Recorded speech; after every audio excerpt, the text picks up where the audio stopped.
Bismillahirrahmanirrahim. Assalamualaikum warahmatullahi wabarakatuh. Alhamdulillahilladzi sadaqa wa'dah wa nasara 'abdah wa a'azza jundah wa hazamal ahzaba wahdah. Asyhadu an la ilaha illallah wahdahu la syarika lah wa asyhadu anna sayyidana wa nabiyyana Muhammadan abduhu wa rasuluh alladzi la rasula wa la nabiyya ba'dah.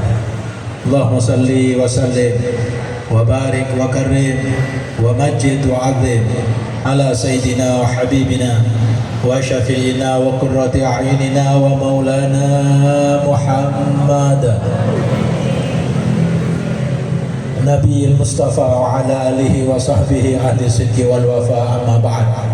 Hadratal mukarramin wal muhtaramin, ulama'ana al-a'izza wa habaibana al-fudala wa ikhwanina al-a'izza, hadirin wal hadirat, ma'asyiral muslimin wal muslimat rahimakumullah. Terkhusus kepada para ulama, para masyayikh, para habaib hadir bersama kita di majelis yang mulia ini. Habib Ja'far bin Syahab bersama para habaib yang lain hadir bersama kita, para guru-guru kita, Kiai Haji Suyuti Ilyas, Khatimul Ma'had Darul Ihsan, bukan Darul Islah saja. Darul Ihsan apa Darul Islah? Darul Ihsan. Darul Ihsan bukan Darul Islah. Para ustadz sobirin, para asatidzah, para masyayikh yang hadir di majelis ini, yang saya hormati dan saya muliakan, ahlan wa sahlan. Al-Ustadz Anas Az-Zuhfi yang akan menyampaikan tausiah setelah saya ini. Jadi saya nggak perlu lama-lama lagi nanti. Allahumma shalli ala Muhammad.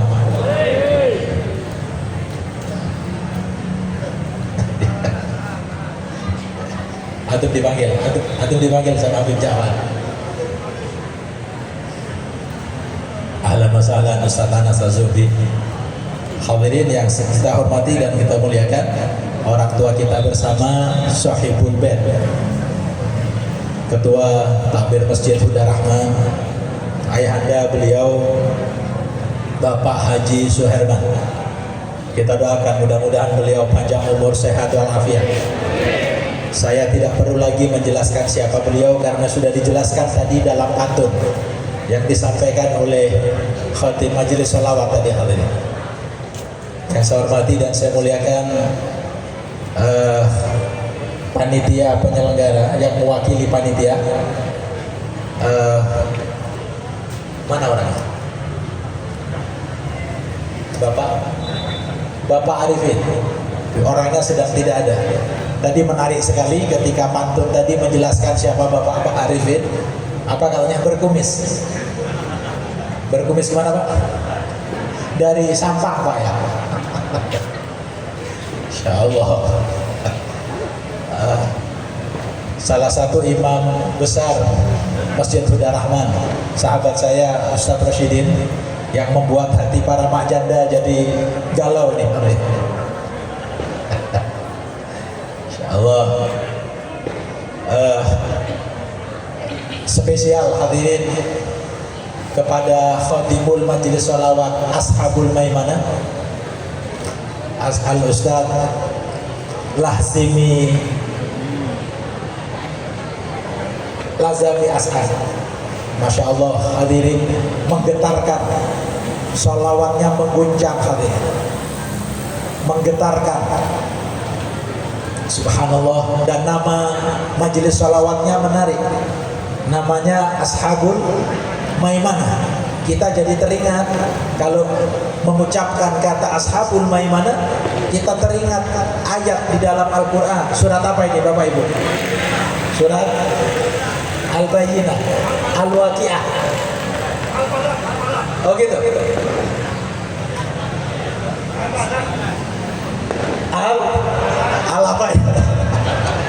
Yang bener Al-Waqi'ah. Oh, di Al-Balad juga ada. Di Al-Waqi'ah itu Allah berfirman, fa ashabul maimanati ma ashabul maimanah. Maka golongan kanan, betapa beruntungnya golongan kanan itu. Ini yang ada di dalam surat Al-Waqi'ah. Lalu setelah menyebutkan golongan ashabul maimanah, ayat berikutnya menyebutkan wa ashabul masy'amah. Ma ashabul masy'amah. Dan golongan kiri, betapa sengsaranya golongan kiri. Na'udzubillah. Tadi Ustaz Rasyidin sempat menyampaikan dalam sambutannya, dunia malam hari ini terbelah. Kata beliau tadi, di sini kita berzikir, sementara di sono mereka sedang menyambut detik-detik pergantian tahun yang bagi mereka betapa istimewa, tapi bagi kita umat Islam sama sekali tidak ada yang istimewa, betul? Yang menjadi istimewa bulan di mana saat sekarang kita berada, yaitu bulan Rajab. Ya Allah, mudah-mudahan kita yang hadir di sini adalah termasuk orang-orang yang ashabul maimanah. Amin. Siapa itu ashabul masy'amah? Golongan yang di seberang sana, golongan yang di sana. Salah satu Allah menyebutkan wa kanu yusiruna alal hinsil azim.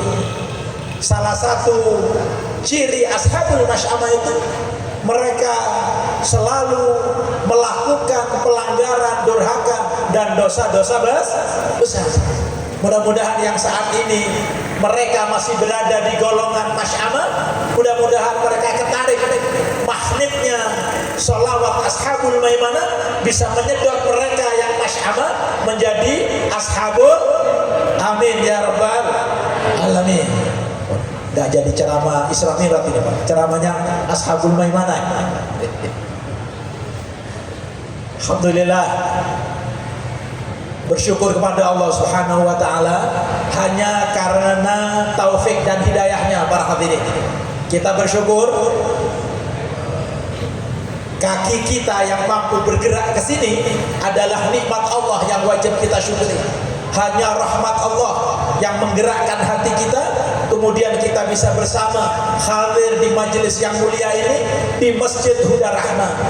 Hadirin, setiap tahun kita sudah merayakan dan memperingati Isra wal Mi'raj, dan kita sudah sangat hafal kisah dahsyat yang Allah ceritakan. Bahkan nama surat itu pun diberi nama surat Al-Isra di dalam Al-Quran. Allah berfirman, a'udzubillahi minasyaitonirrajim, bismillahirrahmanirrahim, subhanalladzi asra bi'abdihi lailan minal masjidil harami ilal masjidil aqsa alladzi barakna haulahu linuriyahu min ayatina innahu huwas sami'ul basir. Shadaqallahul azim. Hadirin, perjalanan yang dahsyat ini, perjalanan Isra ini dimulai dari masjid ke masjid. Hadirin, Nabi Muhammad diberangkatkan oleh Allah tidak dari rumahnya, tidak dari mall, tidak dari pasar, tetapi baginda Nabi diberangkatkan dalam Isra-nya dari masjid ke masjid. Kenapa? Salah satunya karena yang akan diterima oleh baginda Nabi Muhammad, perintah amanah yang akan diterima oleh Allah di Sidratil Muntaha adalah perintah sholat. Dan sholat terbaik, sholat yang paling afdol itu dilaksanakan di rumah apa di masjid? Di masjid apa di rumah? Hadirin, Isra Mi'raj Rajab yang di dalamnya ada peristiwa Isra wal Mi'raj selalu hadir setiap tahun, dan kita peringati minimal ada dua catatan yang paling penting hadirin yang mengingatkan kepada kita semua. Catatan yang pertama adalah tentang sholat.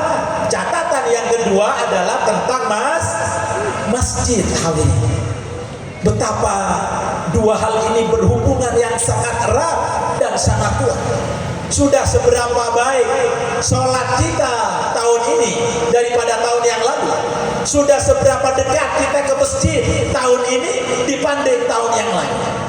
Inilah sesungguhnya pesan penting dari peristiwa Isra wal Mi'raj.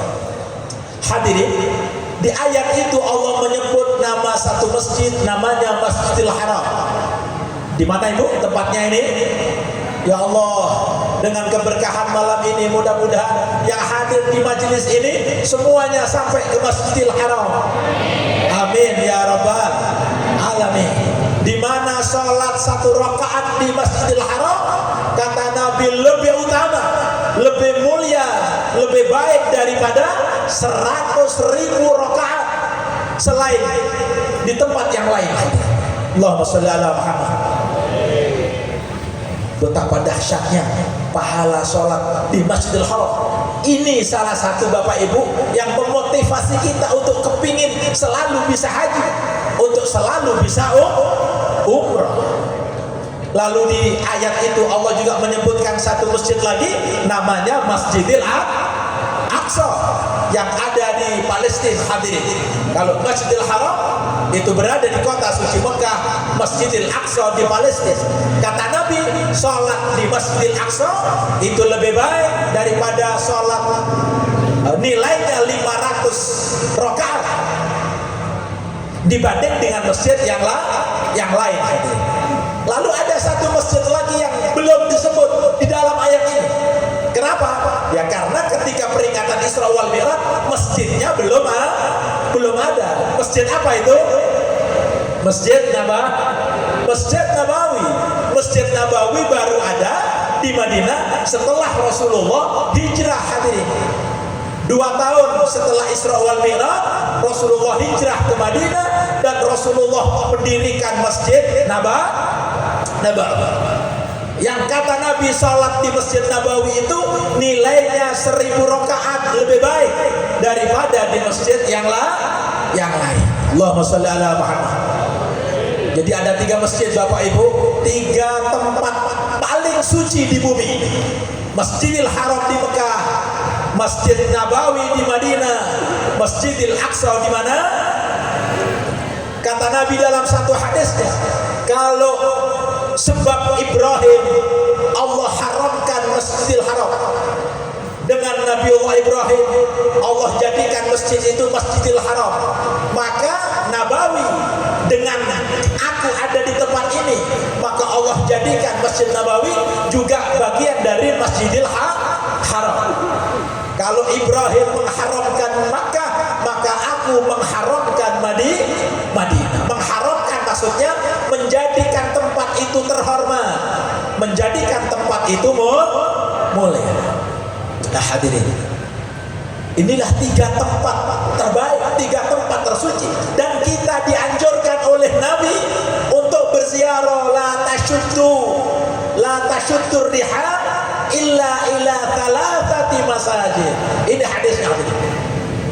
Ini hadis yang sering dijadikan dalil sama orang-orang travel ini, Pak. Ini dalilnya orang travel untuk mengajak jamaah berangkat umroh, termasuk umroh yang plus, Bu, ya. Bahkan ada yang plus ini, Bu. Ya, saya nggak tahu yang plus kedua itu kemana lagi itu. Allahumma sholli ala Muhammad. Hadirin, selain dari yang 3 masjid, ada jutaan masjid di muka bumi ini, dan itu nilainya sama. Kalau Masjidil Haram, Masjid Nabawi, dan Masjid Aqsa itu punya kedudukan khusus, sehingga kata ulama, siapapun yang bernazar untuk datang ke Masjidil Haram, Masjid Nabawi atau Masjidil Aqsa, maka wajib, kalau terkabul nadarnya, maka ia wajib untuk datang ke masjid yang ia nadarkan itu. Kalau hajat saya dikabulkan oleh Allah, saya berjanji saya mau sholat 10 rakaat di Masjidil Haram, hajatnya dikabulkan oleh Allah, wajib dia terbang ke Masjidil Haram. Begitu juga kalau dia nadarnya ke Masjidil Aqsa, begitu juga kalau nadarnya ke Masjid Nabawi, wajib ibu, ya. Anaknya diterima di fakultas kedokteran, suaminya dapat kenaikan pangkat, tanah tanahnya laku terjual, lalu dia janji, maka janji itu wajib dia tunaikan di masjid yang dia janjikan. Tapi selain dari yang 3 masjid itu, Bapak Ibu sekalian, kalau nadarnya, kalau tanah saya laku, saya mau sholat di Masjid Istiqlal Jakarta, alhamdulillah nggak lama tanahnya terjual, Pak. 10 miliar, Masya Allah. Berapa miliar? Walaupun nggak punya duitnya, nyebut saja sudah puas, Pak. Nyebut saja sudah senang nih. Terkabul hajatnya. Begitu dia mau berangkat ke Jakarta, hadirin, tiket mahal ini. Tiketnya 3 juta, Pak. Lagi mau Imlek, lagi mau tahun baru, lagi mau lebaran. Sehingga niat sholat di Masjid Istiqlal Jakarta tidak jadi. Lalu diganti sholatnya di Masjid Huda Rahmah. Di mana, Bu? Ya, janji ke Istiqlal dibatalkan, lalu sholatnya di Masjid Huda Rahmah. Kira-kira nadarnya sudah terbayar apa belum? Nadarnya sudah selesai apa belum? Jawabannya, nadarnya sudah terbayar dengan dia sholat di Masjid Huda Rahmah. Karena kedudukan Masjid Huda Rahmah dengan Masjid Istiqlal sama, tidak berbeda. Alhamdulillah, Masjid Raya Mujahidin dengan Masjid Huda Rahmah sama. Ada 4.600 masjid, Pak, di Kalimantan Barat. Kalau ada yang penasaran boleh diklik di Google itu. Berapa masjid? 4.670-an jumlah seluruh masjid di Kalimantan Barat. Alhamdulillah. Kubur raya sekitar 600-700. Alhamdulillah, jumlah yang juga besar. Hadirin, fungsi di samping tempat ini, keberadaan kita di tempat ini akan dapat menguatkan iman kita kepada Allah. Karena sabda Nabi Muhammad, "Idza ra'aitumur rajula ya'tadul masjid fashhadu lahu bil iman." Kalau kamu melihat orang yang mondar-mandir keluar masuk masjid, subuh datang, keluar lagi, zuhur datang, keluar lagi, asar datang, keluar lagi, maghrib, isya, 5 waktu dia mondar-mandir keluar masuk masjid, kata Nabi, fashhadu, saksikan bahwa orang itu adalah orang beriman. Semakin sering kita datang ke tempat ini, semakin lama kita duduk di tempat ini, maka semakin kuat iman kita. Amin ya rabbal. Kalau semakin jarang kita datang ke masjid, Pak, jamaah 5 waktu tidak sempat. Sempatnya cuma 1 kali dalam 1 pekan. Hari apa, Pak? Idza nudiya lis-sholati min yaumil jum'ati fas'au ila dzikrillah. Allah memanggil kita, di hari Jumat, Allah mengundang kita, Pak, memanggil kita dengan sebutan ya ayyuhalladzina amanu. Sama ketika Allah memanggil kepada kita melaksanakan ibadah puasa, ya ayyuhalladzina amanu kutiba alaikumus syiyam. Yang berpuasa berarti beriman, yang enggak berpuasa berarti tidak beriman, Ibu. Ini sebentar lagi Ramadan ini. Jadi Ramadan itu menjadi pembuktian iman kita kepada Allah. Ternyata tidak hanya Ramadan, hari Jumat itu menjadi pembuktian iman kita kepada Allah. Allah memanggil, wahai orang-orang yang beriman, apabila dikumandangkan panggilan azan untuk melaksanakan sholat Jumat di hari Jumat, fas'au, bergegaslah, segeralah, wadarul bai', dan tinggalkan segala transaksi jual beli, tinggalkan segala kesibukan, datang ke masjid. Jadi kalau ada orang mengaku beriman hari Jumat dipanggil ke masjid tapi tidak datang, kira-kira beriman atau tidak? Hadirin, jadi hari Jumat cukup ya untuk membuktikan orang itu beriman apa tidak. Jumat apa tidak? Sholat Jumat. Hadirin, maka kata Nabi tadi, apabila iman kita stabil, iman kita kepingin kuat, dan iman kita kepingin terus bertambah, rahasianya, caranya adalah jangan jauh-jauh dari tempat ini Bapak Ibu. Alhamdulillah kita dari sekian jam tadi hadir bersama. Semoga detik demi detik yang kita lewati ini bernilai pahala, amin. Fungsi yang kedua Bapak Ibu sekalian, dalam sebuah hadis qudsi Allah Subhanahu wa taala berfirman, "Inni la ahammu bi ahlil ardi 'adzaban fa idza nadhartu ila umari buyuti fasarraftu al-'adzaba 'anhum aw kama qala Nabi." Kata Nabi, Bapak Ibu sekalian, sungguh hampir saja aku mau menurunkan bala dan bencana kepada penduduk bumi. Hampir saja azab itu akan Allah turunkan kepada penduduk bumi. Betapa tidak ngeri kita. Ya, maksiat di mana-mana. Hadirin, ini malam ini biasanya malam pergantian tahun baru, hadirin, ini malam penuh dengan maksiat. Ya Allah, yang semakin membuat kita sedih justru yang terlibat dalam perbuatan maksiat itu bukan mereka, tapi ternyata saudara-saudara kita sendiri sesama muslim. Allahumma hadi. Apa akibatnya apabila maksiat sudah merajalela, maksiat sudah dikerjakan secara terang-terangan dan tidak ada yang melakukan amar ma'ruf nahi munkar?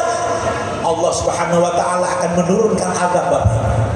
Seperti halnya hadis ini, hampir saja aku menimpakan bala dan bencana. Di sana ada orang yang sedang berzina, di sana ada orang yang sedang narkoba, di sana ada orang yang sedang durhaka kepada kedua orang tua, di sana ada orang yang sedang rebutan waris sesama keluarga sehingga terputus tali silaturahim.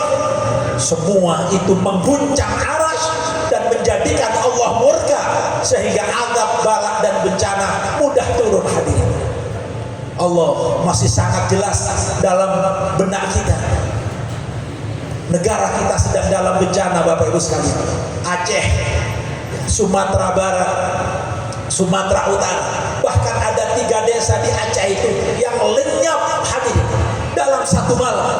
Dahsyatnya banjir itu hampir skalanya menyerupai tsunami yang pernah datang di 2004, hadirin. Allahu Akbar.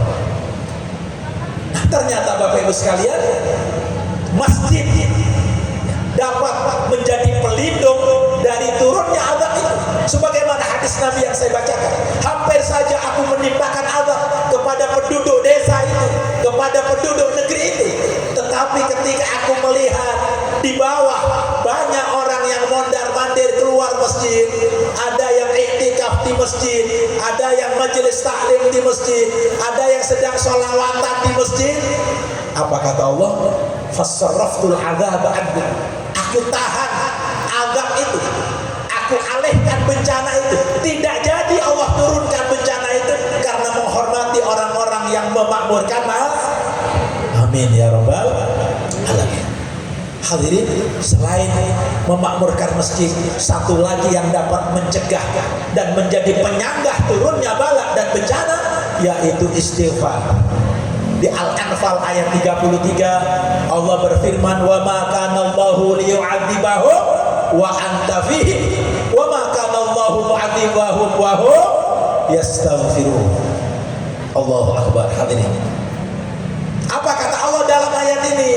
Allah tidak akan mengazab satu kaum wa anta fihim. Siapa anta itu? Anta, engkau Muhammad masih berada di tengah-tengah mereka. Hadirin, ayat ini menarik kalau kita baca ayat sebelumnya. Apa ayat sebelumnya? Ketika Nabi sedang, ini ayat Makkiyah Bapak Ibu. Ini ayat turunnya di Mekah. Ya. Ketika Nabi sedang duduk, tiba-tiba datang Abu Jahal dan abu-abu yang lain, hadirin. Ya. Lalu mereka bilang apa? Ya Muhammad, kalau benar Al-Quran yang kamu sampaikan itu benar-benar turun dari Allah, benar datangnya dari Allah, dan itu benar wahyu, fa'atir alaina hijaratan minas sama, turunkan batu dari langit. Ya Allah, gara-gara ayat ini gelarnya jadi Abu Jahal. Itu kan namanya Ibnu Hisham.